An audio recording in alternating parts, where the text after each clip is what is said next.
하나님의 말씀 보겠습니다. 오늘 하나님의 말씀은 신약성경 누가복음 16장 27절에서 31절 말씀입니다.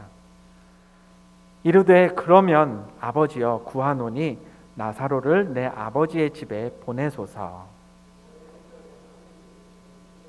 증언하여 그들로 이 고통받는 곳에 오지 않게 하소서. 아브라함이 이르되 그들에게 모세와 선지자들이 있으니 그들에게 들을지니라. 이르되 그렇지 아니하니이다. 아버지 아브라함이여 만일 죽은 자에게서 그들에게 가는 자가 있으면 회개하리이다. 같이 읽습니다. 이르되 모세와 선지자들에게 듣지 아니하면 비록 죽은 자 가운데서 살아나는 자가 있을지라도 권함을 받지 아니하리라 하였다 하시니라. 아멘. 올해 우리는 유례 없는 설 명절을 보냈습니다. 코로나 바이러스의 확산을 방지하기 위해 가족들도 가급적 모이지 말아야 한다는 방침이 세워졌고요. 그로 인해 가족, 친지들의 방문도 자제해야 했습니다. 그 때문인지 올해 명절에는 늘 듣던 교통 관련 뉴스들도요. 어디까지 가는데 지금은 몇 시간이 걸린다. 연휴 중에 가장 많이 막힐 시간대는 언제고 언제쯤 되면 흐름이 괜찮아질 거다. 없진 않았지만 그렇게 심각하게 뉴스가 나오지는 않았던 듯합니다. 그런데 이런 생각은 혹시 안 해보셨나요? 우리는 왜 명절이면 거리가 가깝든 멀든 가족들을 만나러 찾아가는 걸까요? 한국 민족문화 대백과라는 책을 보면요, 그 이유가 이렇게 설명되어 있습니다. 명절에 고향에 돌아가는 것은 조상의 차례를 지내고 성묘를 하기 위해서다. 추석 명절에 또 설날에 차례와 성묘를 못하는 것을 수치로 알고 자손이 된 도리가 아니라고 여기는 것이 우리나라 사람의 의식 구조다라고 했습니다. 민족문화를 연구하는 사람들은요, 명절에 사람들이 고향을 방문하는 여러 이유가 있겠지만 그 중에 주된 이유가 성묘와 차례를 하기 위함이라고 말합니다. 또 설보다는 또 추석이 더욱더 그렇죠.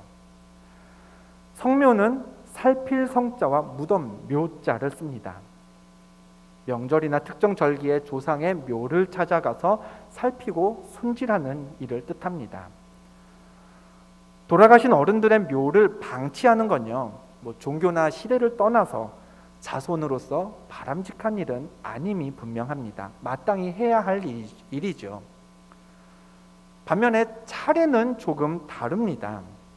차례란 설이나 추석 같은 명절에 드리는 간단한 제사를 가리킵니다.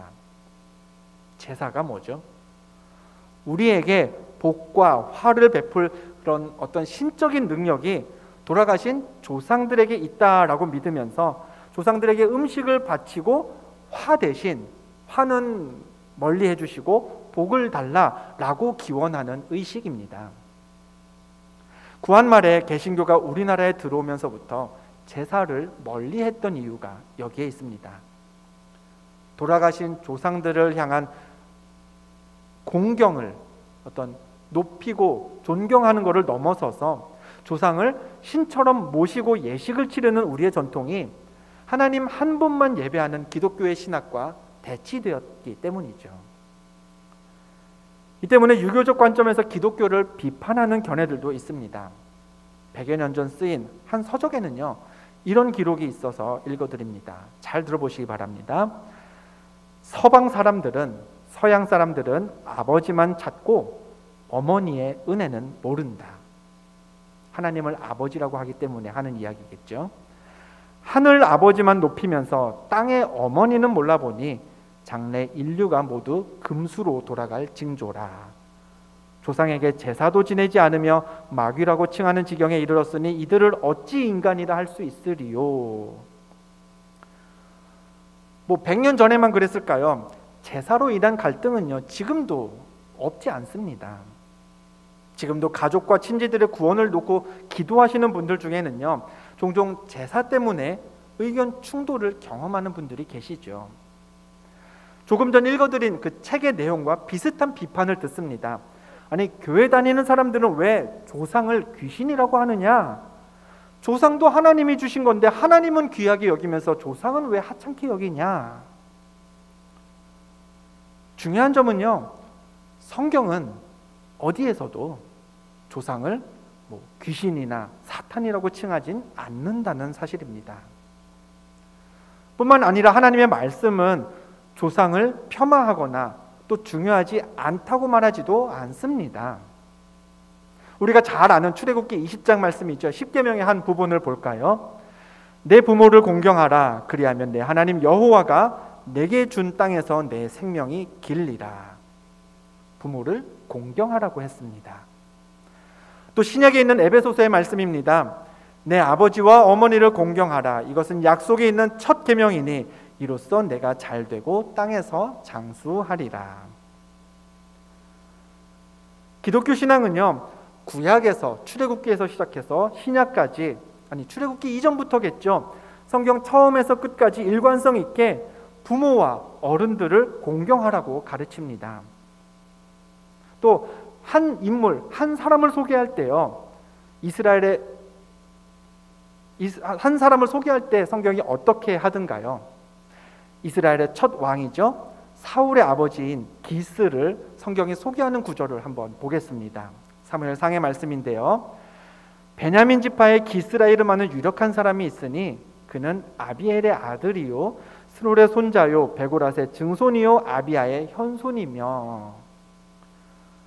이처럼 성경은 한 인물을 소개할 때 달랑 그 한 사람만 소개하고 언급하고 끝나지 않습니다. 그의 아버지는 누구고 할아버지는 누구고 증조부, 고조부까지 알려주면서요, 조상과 그 가문의 역사를 굉장히 소중하게 여깁니다. 뿐만 아니라 성경은요, 한 개인의 삶이 조상의 영향을 받을 수밖에 없다고 가르치고 있습니다. 민수기의 말씀을 보겠습니다.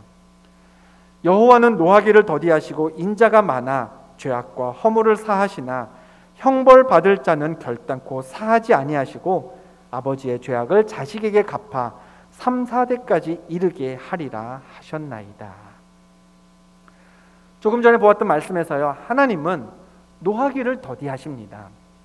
아주 인자하시고요, 죄악과 허물을 사해 주십니다. 그러나 형벌 받을 자가 있다면 아버지의 죄악을 자식에게 혹은 그 이후 3, 4대까지라도 죄값을 갚도록 하신다는 게 성경이 전하고 있는 하나님의 성품입니다. 그럼 죄의 값을 치르고 악한 일에 대한 벌을 받을 때에만 조상의 영향을 받는 걸까요? 창세기 28장을 보면요, 이삭이 야곱을 축복하면서요, 아들 야곱을 축복하면서 이렇게 당부하는 말씀이 있습니다. 아브라함에게 허락하신 복을 내게 주시되 너와 함께 내 자손에게도 주사 하나님이 아브라함에게 주신 땅 곧 내가 거류하는 땅을 내가 차지하게 하시기를 원하노라.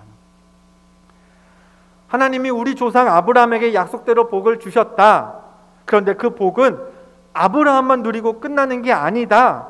나 이삭도 받았고 내 아들인 너 야곱도 받을 수 있다. 그리고 너의 자녀들에게까지 그 복이 이어지기를 원한다. 이삭의 말에 따르면요, 하나님이 주시는 복 또한 세대를 거쳐서 자녀와 그 자녀에게까지 이어진다는 사실을 알 수 있습니다.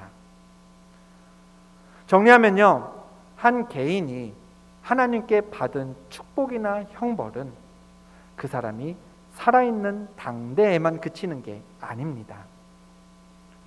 하나님은 하나님의 약속을 믿고 따른 그 한 사람뿐 아니라 자손들에게도 복을 내리십니다.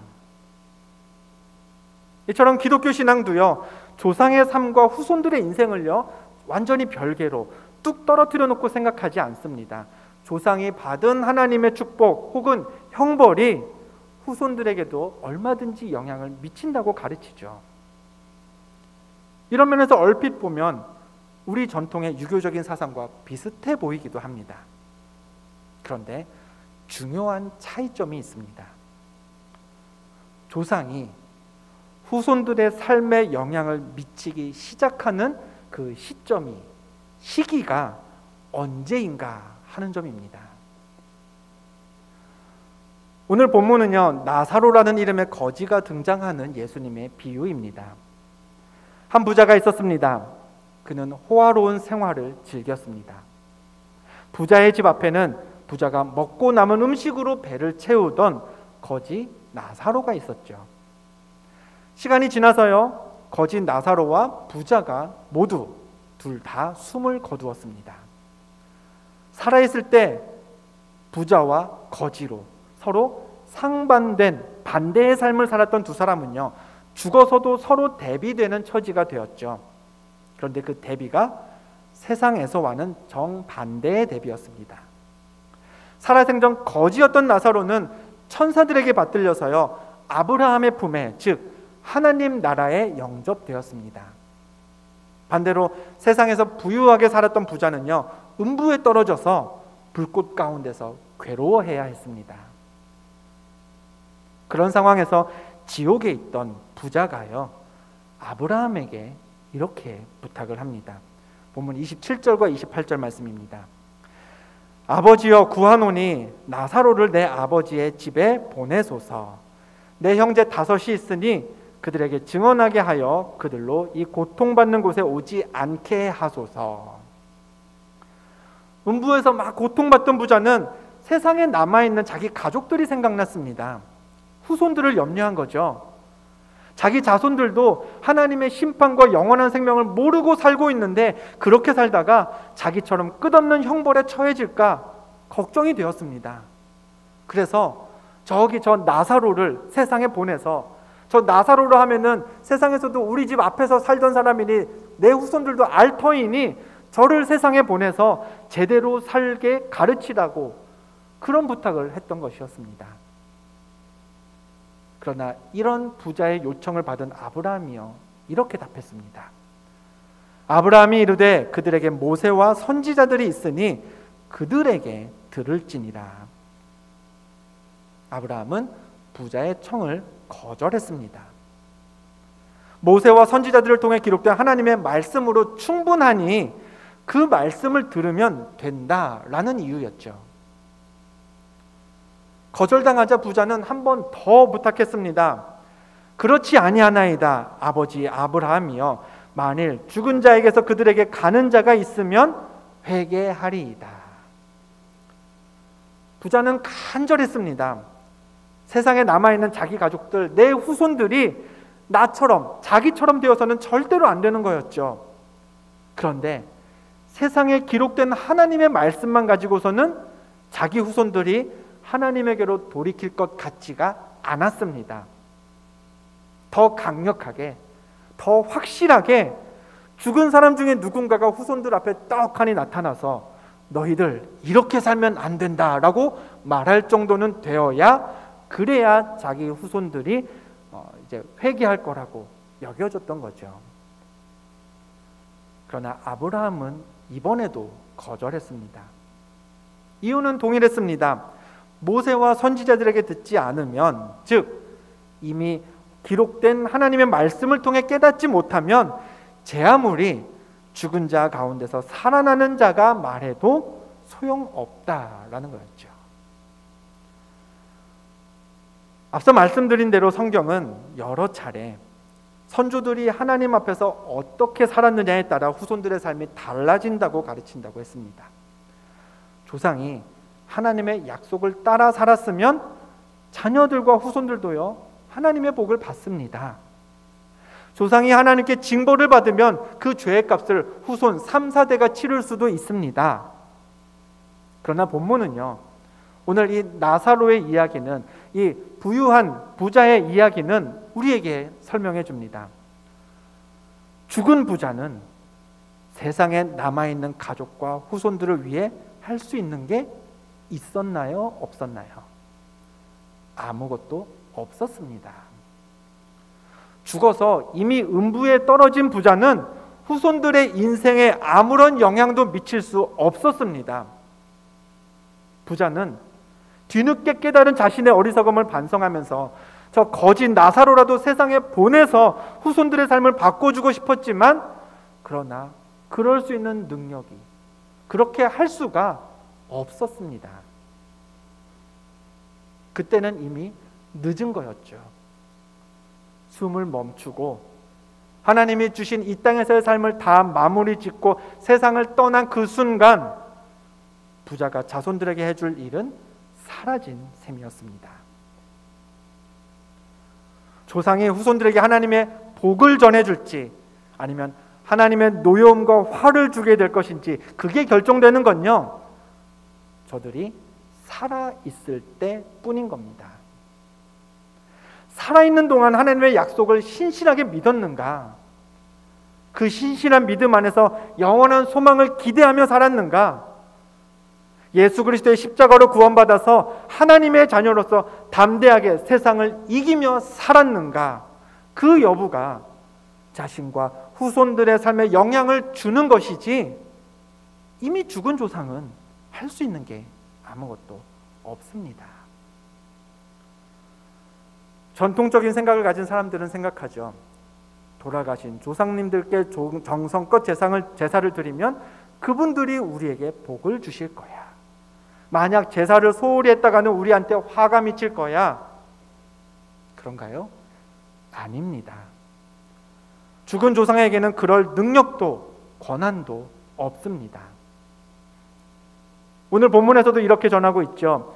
그들에게 모세와 선지자들이 있으니 그들에게 들을지니라.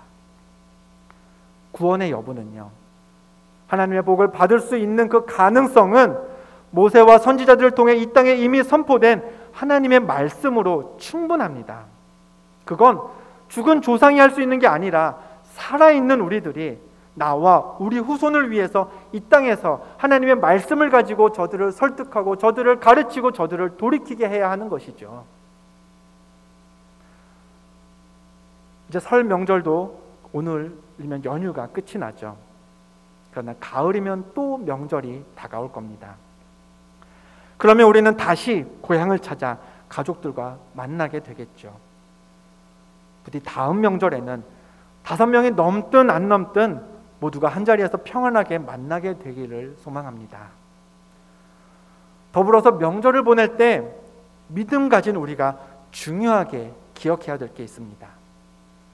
정성껏 제사를 준비하며 조상들을 섬기는 게 아닙니다. 복 받기 위해 예법을 잘 지킨 제사상을 차리는 게 아닙니다. 가족들이 모인 자리에서 예배하면서 하나님 말씀에 귀를 기울여야 합니다. 명절이면 우리 교회에서는 늘 추모 예배 순서지를 나누어 드리죠. 가족끼리 모여 예배를 드리면서 먼저 가신 어른들의 인생을 돌아보고, 또 동시에 내 인생길을 점검하면서 이제부터 내가 하나님 앞에 어떤 조상이 될 것인지를 우리는 명절마다 점검하고 고민해야 합니다. 하나님의 약속을 따라 사는 신실한 조상이 되어서 내 후손들에게 복을 주는 사람이 될 것인가?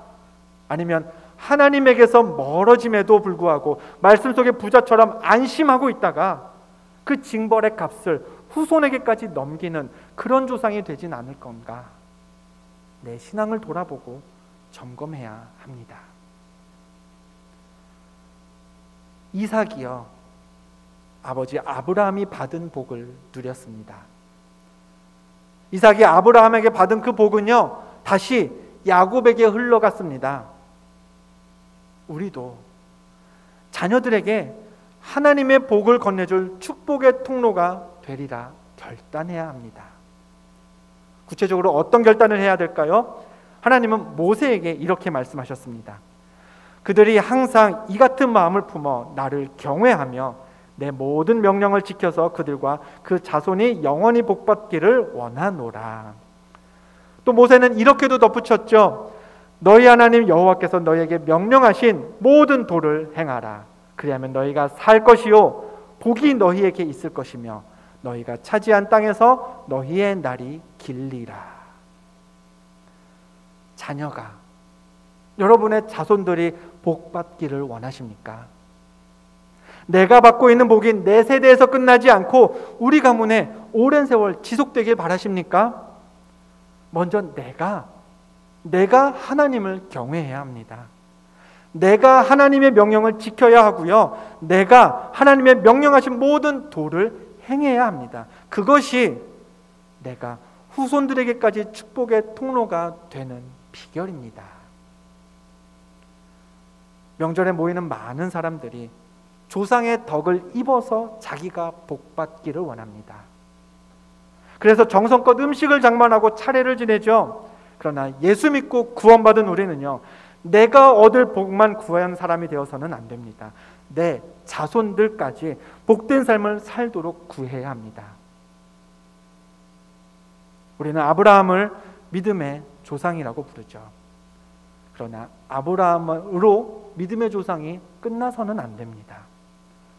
우리 가문, 여러분의 집안에서는 여러분이 바로 내가 믿음의 조상이 되어야 하는 것입니다. 나를 통해 하나님 주시는 복이 내 자손 대대로 흘러가도록 말씀 속의 부자처럼요, 죽은 다음에 죽은 사람이라도 보내달라고 때를 쓰는 게 아니라 내가 이 땅에 살아있을 때 지금 하나님 말씀을 가까이 하며 그 말씀대로 사는 믿음의 조상이 되어야 합니다. 믿음의 조상이 되기 위해, 후손에게 복을 전하는 축복의 통로가 되기 위해 하나님의 말씀과 명령을 지키리라 결단하는 이 저녁 되시기를 주님의 이름으로 간절히 축원드립니다.